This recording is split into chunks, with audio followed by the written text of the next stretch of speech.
জায়গায় জায়গায় গুড়িয়ে দেয়া হচ্ছে বঙ্গবন্ধুর ভাস্কর্য।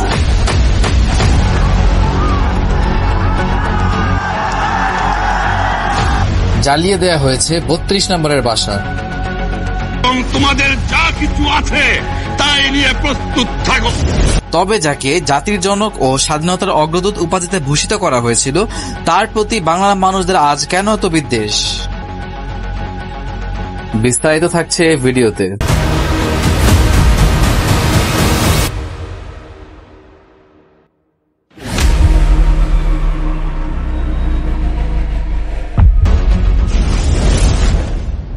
সালটা 10 জানুয়ারি 1972। পাকিস্তান থেকে মুক্তি পেয়ে স্বাধীন বাংলাদেশে ফিরে আসেন বঙ্গবন্ধু শেখ মুজিবুর রহমান। বীরের মতো বরণ করে নেওয়া হয় তাকে।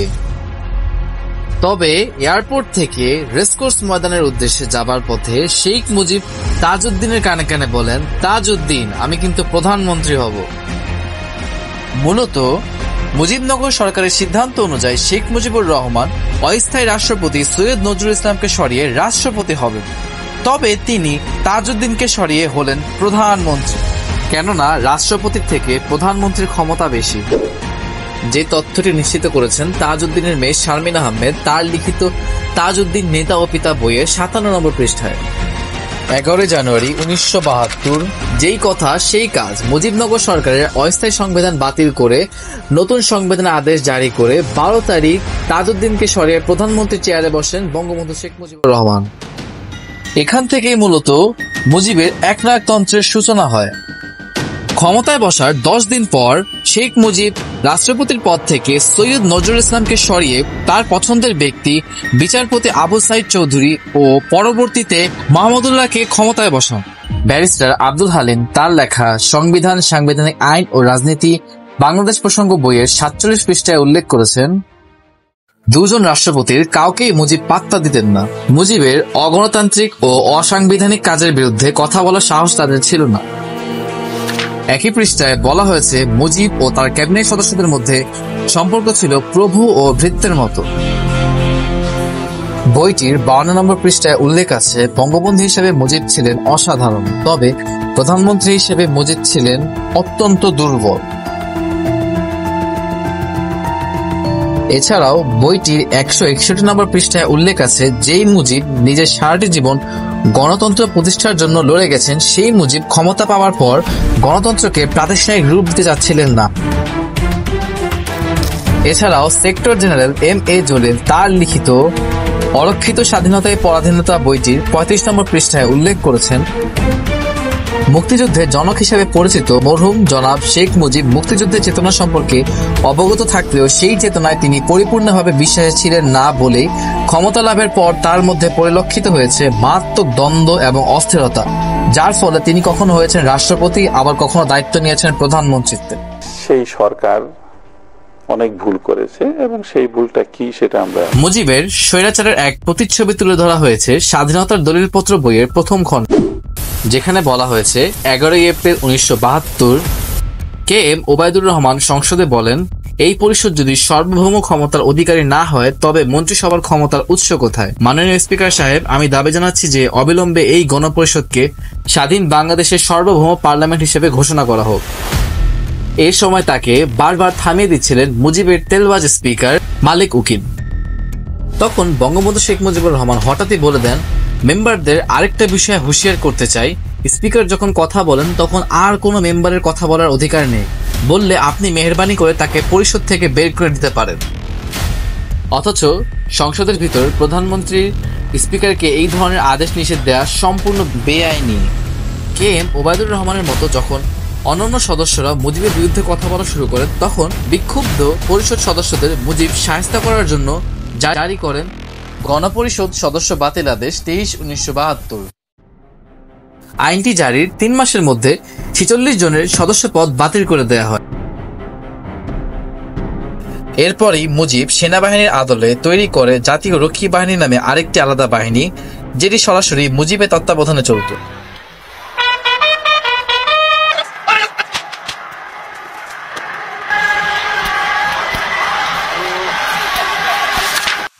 এবং এরপরই শুরু হয় রক্ষী বাহিনী আতঙ্ক।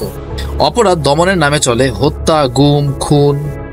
এই সম্পর্কে মুজিবের রাজনৈতিক সহচর মিজানুর রহমান চৌধুরী তার রাজনৈতিক তিনকাল বইয়ে উল্লেখ করেছেন, এক পর্যায়ে এই রক্ষী বাহিনীকে আইন শৃঙ্খলা রক্ষায় পুলিশ বাহিনীর সাহায্যকারী হিসেবে নিযুক্ত করা হয়।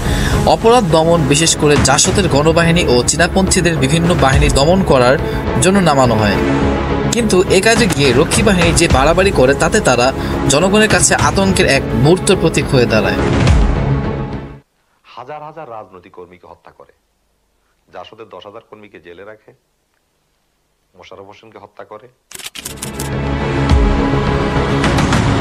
সে সময় ছাত্রলীগ দুইটি অংশে বিভক্ত ছিল, যার মধ্যে একটি অংশের নেতৃত্বে ছিলেন শেখ ফজলুল হক মনি, এবং উল্লেখযোগ্য যে শেখ মনি ছিলেন বঙ্গবন্ধুর ভাগিনা, এবং অন্যদিকে আরেকটি অংশের নেতৃত্বে ছিলেন সিরাজুল আলম খান, এবং তিনি ছিলেন কিছুটা সাম্যবাদী। তবে যাই হোক, মুজিব শেখ মনিকেই কাছে টেনে নেন এবং এরপরই মুজিবের স্বৈরাচার ঠেকাতে সিরাজুল আলম খান ও মোহাম্মদ আব্দুল জলিলের নেতৃত্বে শতভাগ মুক্তিযোদ্ধাদের নিয়ে গঠিত হয় জাতীয় সমাজতান্ত্রিক দল বা জাসদ, এবং এটাই ছিল স্বাধীন বাংলার প্রথম রাজনৈতিক দল। জাতীয় নির্বাচন 1973।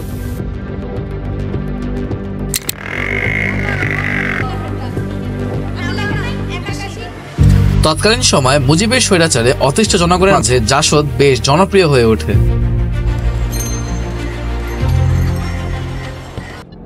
এবং এর কারণে জাসদের বেশ কয়েকজন নেতাকে গুম করে ফেলা হয় এবং দড়ি দিয়ে বেঁধে রাখা হয়, যে তথ্যটি নিশ্চিত করা হয়েছে জাসদের উত্থান পতন অস্থির সময় রাজনীতি বইটিতে।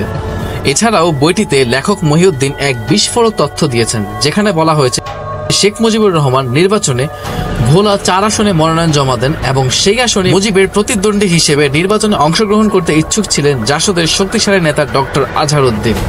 তবে মনোনয়নপত্র জমাদানের দিনই তাকে মুজিবের আদেশে অপহরণ করে ফেলা হয় এবং ফলাফলে সেই আসনে বিনা প্রতিদ্বন্দ্বিতা জিতে যায় মুজিব।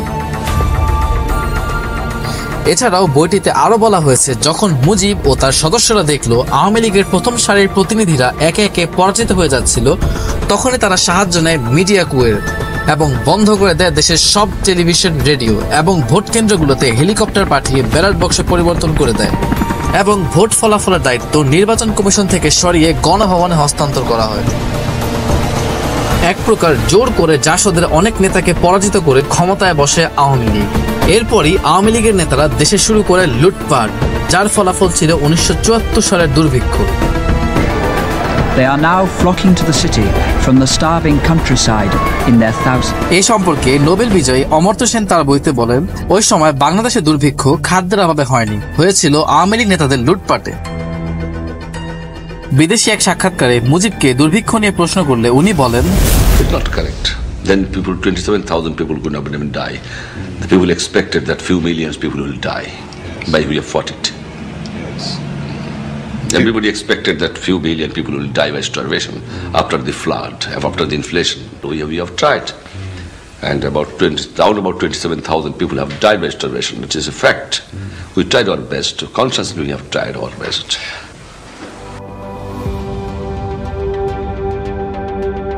সাতাশ হাজার মানুষ তার কাছে মাত্রই। এ নিয়ে কবি রফিক আজাদ বিখ্যাত ভাত দে হারামজাদা তা না হলে মানচিত্র খাবো কবিতাটি রচনা করলে তাকে জেলখানায় বন্দী করা হয়। এছাড়াও আওয়ামী লীগের দুর্নীতির বিরুদ্ধে বাংলাদেশ সর্বহারা পার্টি যখন একের পর এক আন্দোলনের ডাক দিতে থাকলো, তখন মুজিবের আদেশে তাদের কমিউনিস্ট বিপ্লবী নেতা সিরাজ শিকদারকে ক্রস ফায়ার করে ফেলা হয়। এ পর্যন্ত আস্তে আস্তে মুজিবের প্রতি সাধারণ জনগণের মধ্যে ঘৃণা চলে এসেছিল। এই কথা আজ করতে পেরে মুজিব গঠন করে একনায়ক একদলীয় শাসন ব্যবস্থা বাকশাল বা বাংলাদেশ কৃষক শ্রমিক আওয়ামী লীগ, অর্থাৎ পুরনো আওয়ামী লীগকে ভেঙে নতুন আওয়ামী লীগ গঠন করে অন্য সকল রাজনৈতিক দলকে নিষিদ্ধ করে দিতে চেয়েছিল, উত্তর কোরিয়ার কিং জং উনের মতো।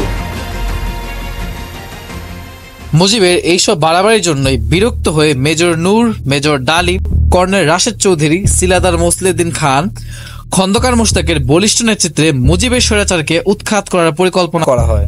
তারই ধারাবাহিকতায় 1975 সালের 15 আগস্ট তাকে ধানমন্ডি 32 নম্বরের বাসায় সপরিবারে হত্যা করা হয়। প্রিয় ডালিম বলছি, অদ্য সকাল হতে খন্দকার মুশতাক আহমদের বলিষ্ঠ নেতৃত্বে সামরিক বাহিনী ক্ষমতা দখল করিয়াছে। শেখ মুজিব ও তার খুনি দুর্নীতিবাজ সরকারকে উৎখাত করা হইয়াছে। এখন হতে সারা দেশে সামরিক আইন জারি করা হলো। আপনারা সবাই আমাদের সাথে সহযোগিতা করুন। আপনারা নিশ্চিন্ত থাকুন, কোনো অসুবিধা আপনাদের হইবে না। বাংলাদেশ জিন্দাবাদ।